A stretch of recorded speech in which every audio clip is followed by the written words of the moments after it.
Bonsoir tout le monde, bonsoir mesdames et messieurs. Voilà, on a un message à faire passer nous.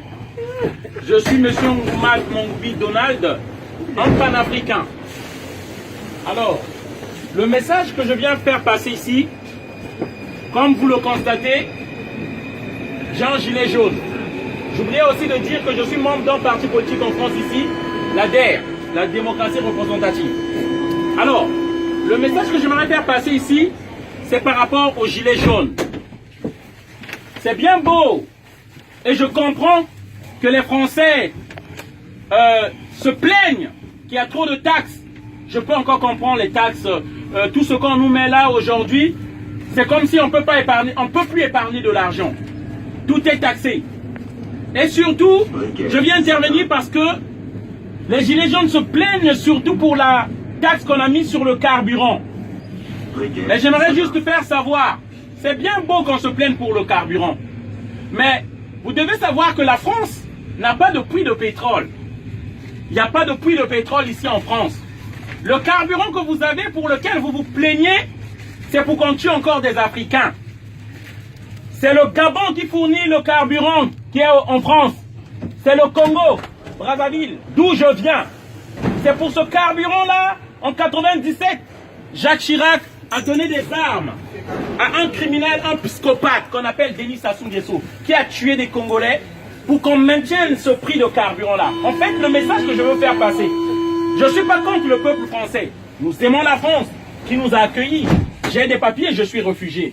Mais seulement vous devez savoir, chers amis, la France que vous croyez, c'est pas cette France-là. C'est pourquoi moi j'aimerais vous informer. De Gaulle a instauré un système. Charles de Gaulle, votre héros, chez nous c'est un génocidaire, un criminel.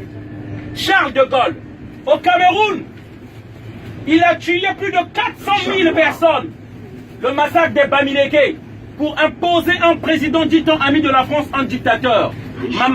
Amadou Ahidjo. Charles de Gaulle, en 1963, janvier, fait assassiner Sylvanus Olympio, le premier assassinat de la France-Afrique, au Togo.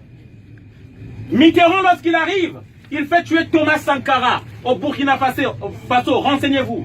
On tue en fait tous nos frères patriotes qui aiment nos pays pour nous installer des marionnettes, des dictateurs, des préfets de l'Afrique, de la France en Afrique.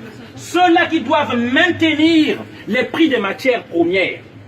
En fait, les contrats qu'on a signés depuis les indépendances, ils veulent que ces contrats-là restent les mêmes, alors que la démographie a fait qu'il y a plus de population dans ces pays-là.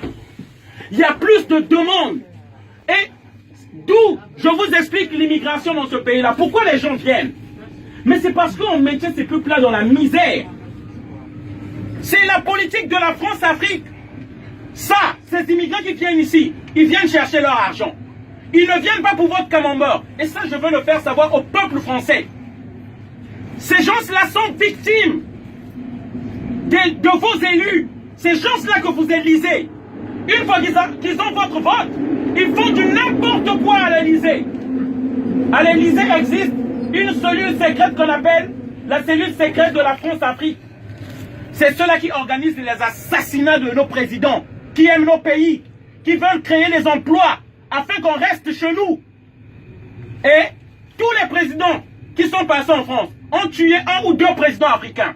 Et je peux commencer. De Gaulle, je vous ai cité. Si je prends les Pompidou, les Valéry Giscard d'Estaing, qui a détruit la Libye, Sarkozy, qui a enlevé Laurent Gbagbo qu'on a déporté à la CPI, Sarkozy et François Hollande.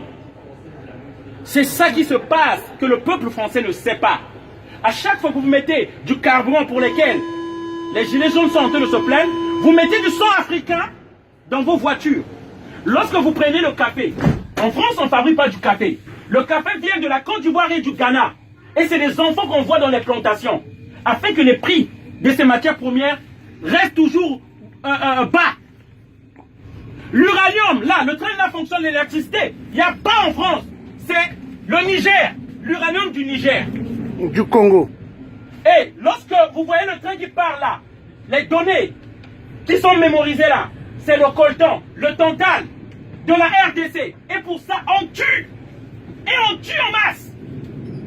Et c'est ça qu'on veut faire savoir aux gens. Le monde et le luxe que nous vivons, c'est par le prix des milliers de personnes qui crèvent en Afrique. Et ça, je ne voudrais pas vous indexer, vous tenir responsable, mais vous faire savoir que le monde sache. Si moi j'étais en Afrique, je serais tué comme une mouche si j'élevais ma voix. Comment rien, comment on tue mes frères là-bas? Et c'est pourquoi je profite de cette occasion pour vous informer, afin que vous sachiez. On paye de notre sang pour ce luxe que vous vivez là.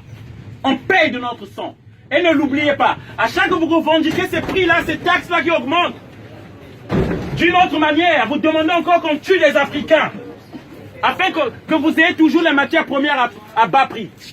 Voilà la réalité. Merci. Je vous souhaite une bonne soirée à tous. Désolé d'avoir crié. Merci. Voilà.